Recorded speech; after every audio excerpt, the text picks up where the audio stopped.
for Emory on the Grady campus. My colleague, Dr. Crawford, will speak on behalf of Morehouse. I am privileged today to represent Emory, but I'm also saddened.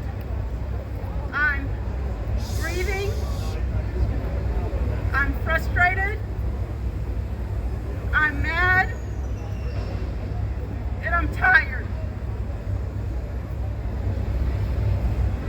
I have many roles like many of you. I am a physician,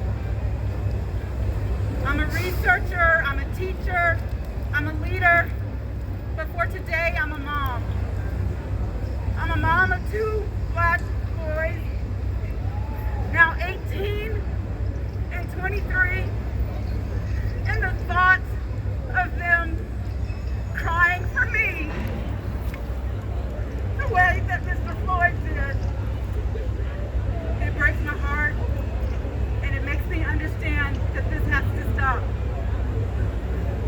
So whether for Breonna Taylor, Ahmaud Arbery, George Floyd, or the countless other names that have died from racial injustice and racism over the decades and centuries. And even for Grady Hospital, our wonderfully and remarkably diverse staff that we see represented here today, our diverse and wonderful community of patients, our Morehouse colleagues, our Emory and Grady faculty and staff who are more diverse than the larger Emory community. Excuse me, I'm sorry. We understand these issues. We know why this is important and what needs to be done. And so those 8 minutes and 46 seconds, while it felt like a long time, it was too short. And the time for us is now to think about how we support each other in grieving,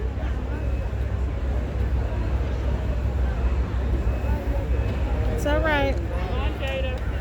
even as we think about cleaning our own house, because we know that bias and inequities impact our healthcare as well.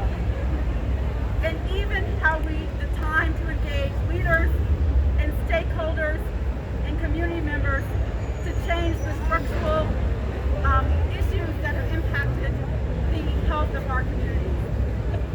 So with that, I want to thank you for coming out. I want to thank Grady for supporting us, and I'll turn it over to my colleague, Dr. Crawford.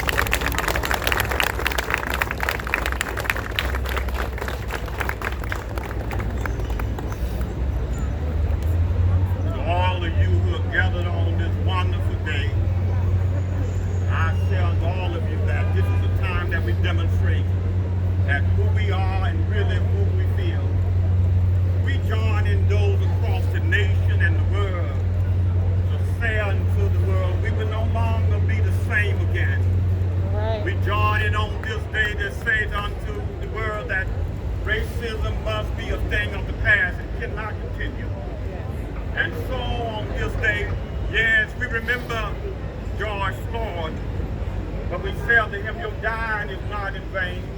Right. Breonna Taylor, we remember your name, Right. but your dying is not in vain. Yes. We remember Arbery, his dying is not in vain.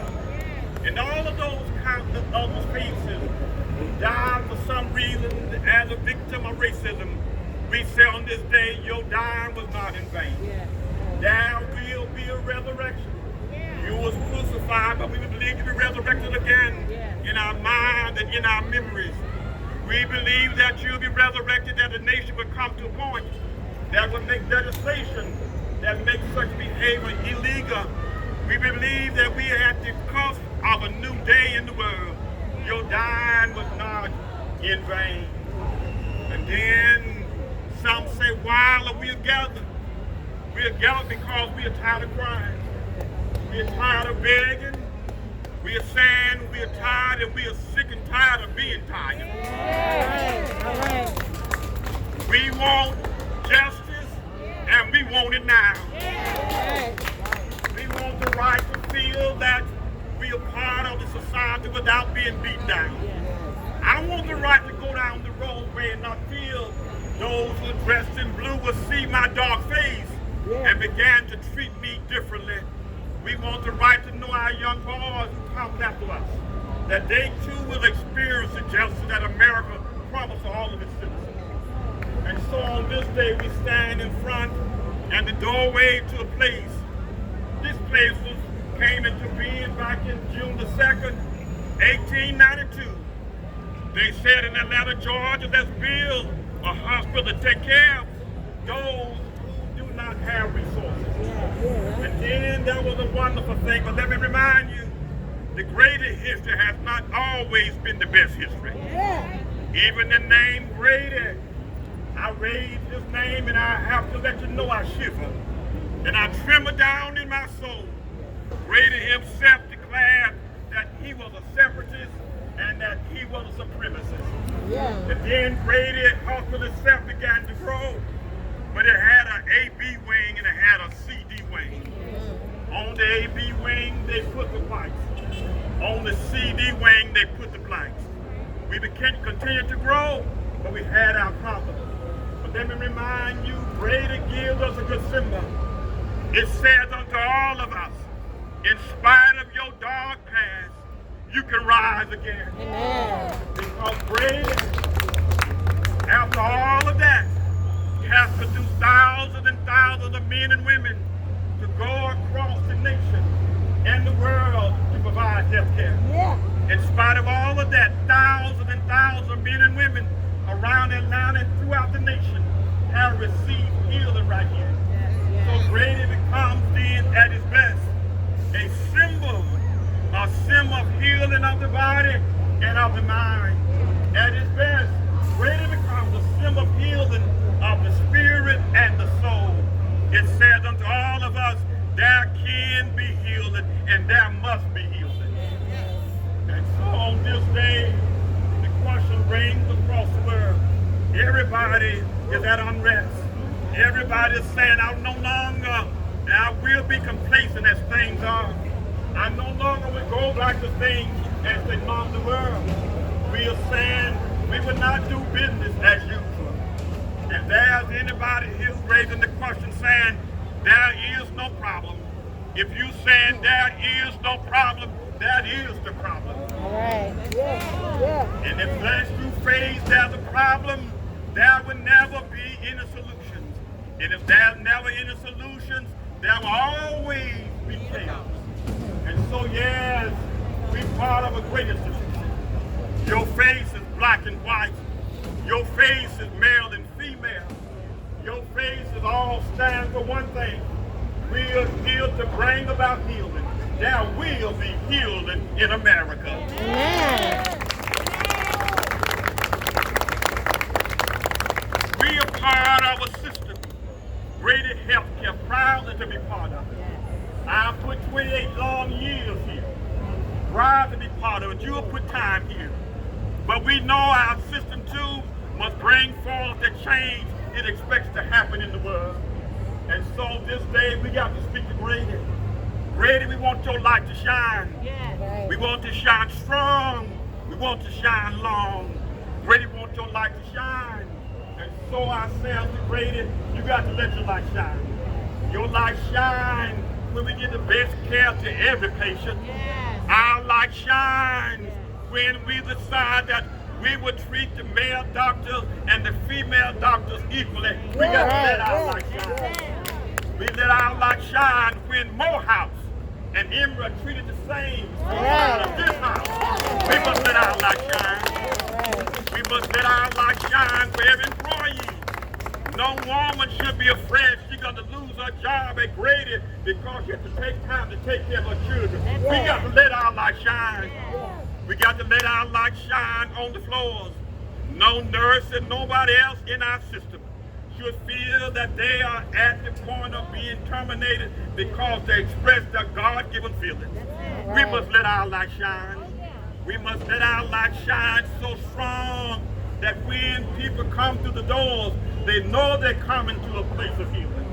We must let our light shine even in the administration. We cannot no longer say in Atlanta, Georgia, that's predominantly black.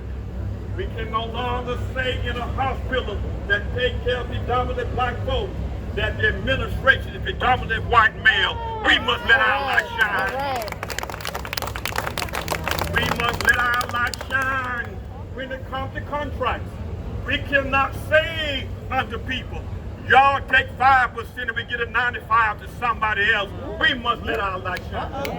And I tell you, on this day we can shine. We can become the beautiful example to the whole wide world in the USA. So we must shine. And so I tell all of us that we have to go on.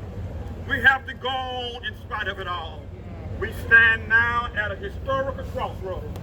And at every crossroads, you have a decision to make. You can go backwards to things as they were, or you can go left, or you can go right and engage in those old political fights. Or you can decide, I got a new horizon before me, and I'm going to go forward and make things better. I have a new horizon before me. I'm going to march from where I am to where I can be. We have a new horizon before all of us. We make things better in life. And so I say to all of you, go on and march on. Pray on, believe on. Pray on, believe that life will be better. And when you walk and believe life can be better, it will be better. And to those of you who saying I don't have a voice, you have a voice. Be proud of yourself and speak loud. Go on. And when we go on, I believe we can join in that wonderful hymn that we wrote for Black liberation, written almost 100 years ago now. Jane Weldon Johnson simply says, lift every voice and sing. Lift those voices and sing to heaven and earth ring. Ring with the harmony of liberty. Let our rejoice and rise. High as the listening sky, let it rise as loud as the rolling sea. And then it reminded us to sing a song full of the faith that the dark past has taught us. Sang a song full of the hope that the present has brought us.